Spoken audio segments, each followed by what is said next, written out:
It was a sunny morning in the upscale Oak Ridge Meadows, a suburban enclave where manicured lawns and strict HOA rules reigned supreme.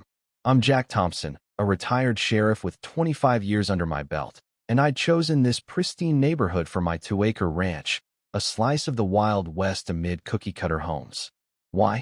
After decades of law enforcement, I relished the irony of bringing cowboy chaos to a place obsessed with order.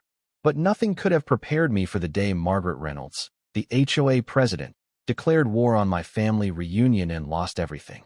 That morning, I woke at dawn, the air already thick with the promise of a perfect Texas-style barbecue. I slipped on my boots, adjusted my Stetson, and set to work.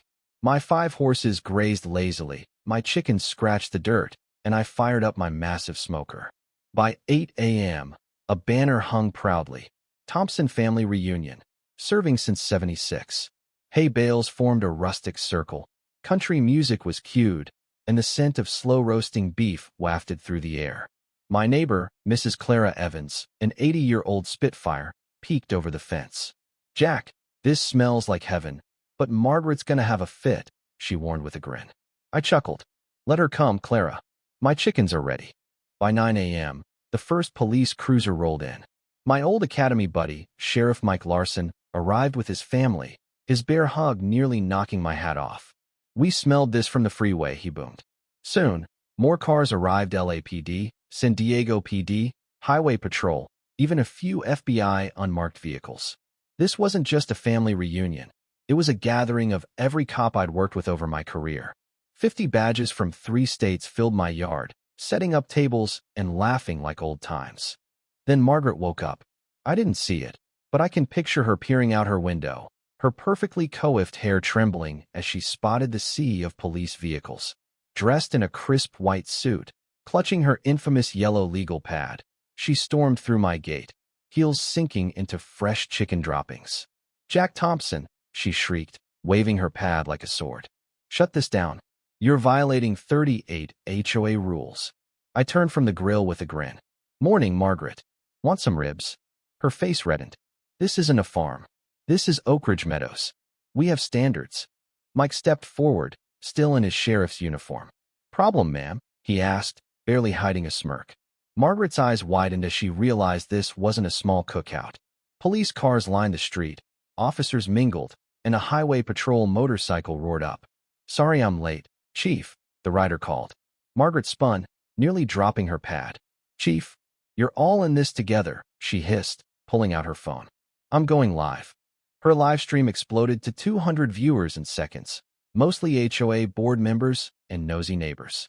"This is Margaret Reynolds, president of Oak Ridge Meadows HOA," she declared, camera shaking. "Look at this invasion of lawless cops." The feed showed my barbecue in full swing, officers laughing, kids playing. Comments flooded in. "Margaret's lost it. Team Sheriff." I waved at the camera. "Just a family reunion, folks. All are welcome." That pushed her over the edge. "Family? This is a gang," she screamed, dropping her phone in the grass, still recording her from a humiliating angle. She ranted at the sky, oblivious, as viewership soared to 50,000. Then came the viral moment. Pacing furiously, she stepped into another pile of chicken droppings, slipped, and landed hard, her white suit now a canvas of filth. The internet erupted: 200,000 viewers, laughing emojis, and instant karma comments. Mike helped her up. "Ma'am, we have permits for this," he said calmly. "Permits? I'm the authority here," she yelled, feathers clinging to her hair. I offered a quiet olive branch. "Margaret, you used to be reasonable. What happened?" For a split second, her eyes softened, but she snapped back, storming off to call an emergency HOA meeting. The community center was packed, far beyond its 50-person capacity. Mrs. Evans sat front row, munching popcorn. "Better than my soaps," she declared. Margaret, still stained, banged her legal pad like a gavel. "Order," she screamed, launching a PowerPoint titled "Criminal Invasion, a Threat to Us All." Blurry photos of police cars flashed, followed by property values at risk in bold red. I sat calmly in the back, which only fueled her fury. Then Mrs. Evans stood. "Margaret Reynolds, 8 years of your nonsense is enough," she said, voice sharp. "You find my birds for singing." Neighbors joined in, airing grievances. $400 for tall grass, $200 for wrong curtains.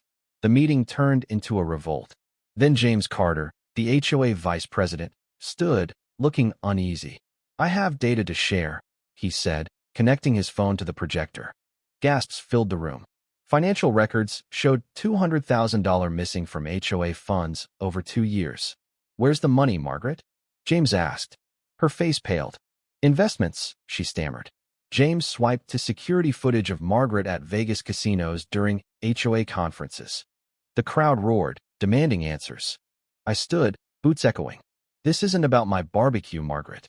It's about your abuse of power and theft." Before she could respond, the doors burst open. Emily Reynolds, Margaret's daughter, a Harvard-educated lawyer, strode in. "Mom, stop talking for legal reasons," she said, voice breaking.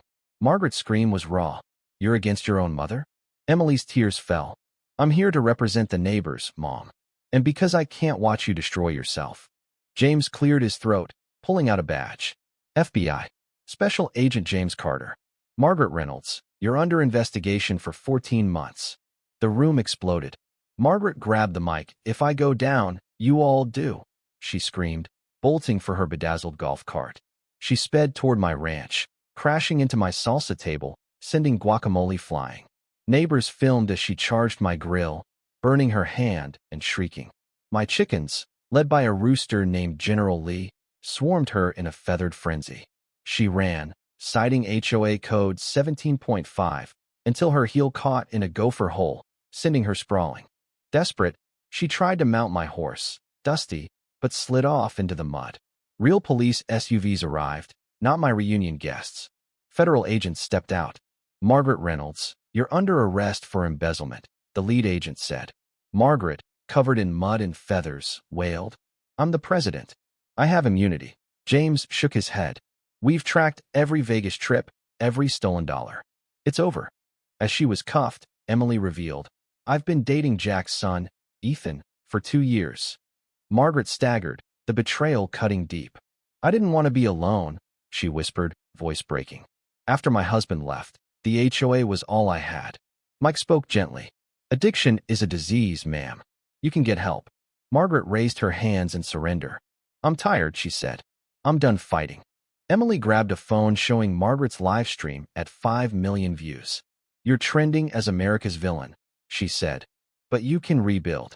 News vans swarmed, hashtags like Mud Justice trending. 6 months later, Oak Ridge Meadows was transformed. The fall festival was held at my ranch, with a sign, "No HOA rules here." Margaret returned, no longer the tyrant. In jeans and flannel, she carried a homemade pie.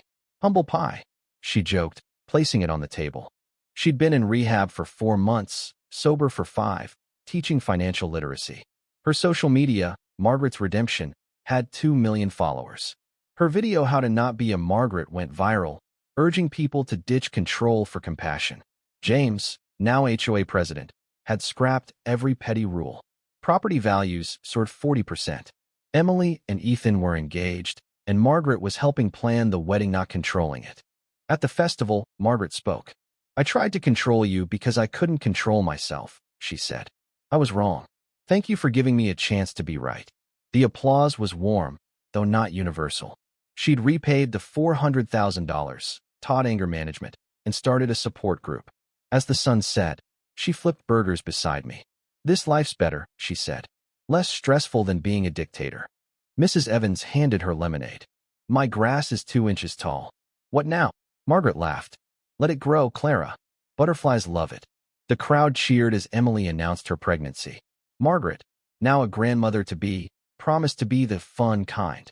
My chickens roamed freely, General Lee a social media star. The community had healed, not just from Margaret's tyranny, but through her redemption. As I watched the last car leave, I thought about justice and mercy.